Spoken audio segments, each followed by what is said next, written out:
ಹಿರಿಯ ಶಾಸಕರಂತ ಅಜಯ್ ಸಿಂಗ್ ಇದ್ರ ನೇರವಾಗಿ ಮಾತಾಡಿಸ್ತಾ ಹೋಗ್ತೀನಿ. ಸರ್, ಕಾಂಗ್ರೆಸ್ನಲ್ಲಿ ಮುಖ್ಯಮಂತ್ರಿ ಬದಲಾವಣೆ, ಪವರ್ ಶೇರಿಂಗ್ ಅನ್ನೋ ಚರ್ಚೆ ಇತ್ತು. ಮುಖ್ಯಮಂತ್ರಿಗಳು ಖುದ್ದು ಹೇಳಿದ್ದಾರೆ, ಯಾವುದೇ ಒಪ್ಪಂದಗಳಾಗಿಲ್ಲ ಅನ್ನೋ ಮಾತನ್ನು ಕೂಡ ಹೇಳಿದ್ದಾರೆ.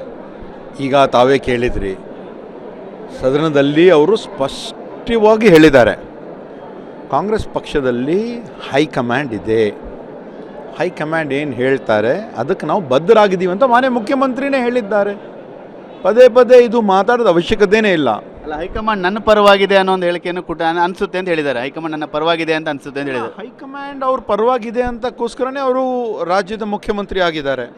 ಕರೆಕ್ಟ್. ಇವಾಗ ಆಲ್ಮೋಸ್ಟು 7.5 ವರ್ಷ ಅವರೇ ಮುಖ್ಯಮಂತ್ರಿ ಆಗಿದ್ದಾರೆ. ಹೈಕಮಾಂಡ್ ಅವ್ರ ಪರವಾಗಿ ಇರುವ ಕಾರಣದಿಂದನೇ ಅವ್ರು ಆಗಿದ್ದಾರೆ.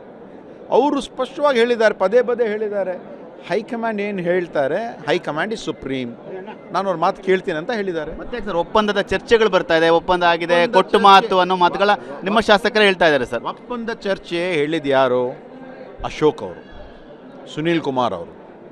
ಇದು ಇದ್ದಿದ್ದು ನಮ್ಮ ಆಂತರಿಕ ವಿಷಯ, ನಮ್ಮ ಪಕ್ಷದ ಆಂತರಿಕ ವಿಷಯ. ನಾವು ಡಿಸೈಡ್ ಮಾಡ್ತೀವಿ. ವಿರೋಧ ಪಕ್ಷದವರು ಇದ್ರ ಬಗ್ಗೆ ಯಾಕೆ ಮಾತಾಡಬೇಕು? ಇದು ಸರಿ ಇಲ್ಲ. ಯಾಕಂದರೆ ನಾವು ಇವತ್ತು ಇಲ್ಲಿ ಬಂದಿದ್ದು ಕಲ್ಯಾಣ ಕರ್ನಾಟಕದ ಚರ್ಚೆ ಮಾಡುವುದಕ್ಕಾಗಿ. ಕಲ್ಯಾಣ ಕರ್ನಾಟಕ ಬಗ್ಗೆಗೆ ನಾವು ಭದ್ರಾಗಿದ್ದೀವಿ, ಏನೇನು ಯೋಜನೆಗಳು ಮಾಡಿದ್ದೀವಿ, ಮುಂದೆ ಏನು ಮಾಡ್ತೀವಿ ಅಂತ ಅದರ ಬಗ್ಗೆ ಚರ್ಚೆ ಆಗಬೇಕು, ಹೊತ್ತು ಬೇರೆ ವಿಚಾರ ಡಿಸ್ಕಷನ್ ಆಗಕೂಡ್ದು. ನೀವು ಕೂಡ ಹಿರಿಯ ಶಾಸಕರಿದ್ದೀರಿ, ಕೊಟ್ಟ ಮಾತಿನ ಬಗ್ಗೆ ನಿಮ್ಮ ಶಾಸಕರು ಒಂದಷ್ಟು ಚರ್ಚೆಗಳನ್ನ ಕೂಡ ಹುಟ್ಟಾಕಿದ್ರು. ಈಗ ನಮ್ಮ ಶಾಸಕರದು, ಸಚಿವರದು, ಎಲ್ಲರದು ಒಂದೇ ಒಂದು ಹೈಕಮಾಂಡ್ ಅಂಗಳದಲ್ಲಿದೆ. ಹೈಕಮಾಂಡ್ ಅವರು ಮಾತಾಡ್ತಾರೆ, ಅವರೇನು ತೀರ್ಮಾನ ತಗೊಳ್ತಾರೆ. ಪಕ್ಷದ ಮಾನ್ಯ ಮುಖ್ಯಮಂತ್ರಿಯವರು, ಉಪಮುಖ್ಯಮಂತ್ರಿಯವರು ಎಲ್ಲ ಶಾಸಕರು ಭದ್ರಾಗಿರ್ತೀವಿ ಅಂತ ಹೇಳಿದ್ದೀವಿ. ಅಂದರೆ ಹೈಕಮಾಂಡ್ ನಿರ್ಧಾರ ಅಂತಿಮ. ಯಾರೇ ಕೂಡ ಹೇಳಿಕೆಗಳನ್ನ ಕೊಟ್ಟರು ಅದು ಎಲ್ಲ MLAs ತಮ್ಮ ಅಭಿಪ್ರಾಯ ಬಗ್ಗೆ ಮಾತಾಡ್ತಾ ಇರ್ತಾರೆ. ಪ್ರಜಾಪ್ರಭುತ್ವದ ಅವರು ಮಾತಾಡ್ತಾ ಇರ್ತಾರೆ.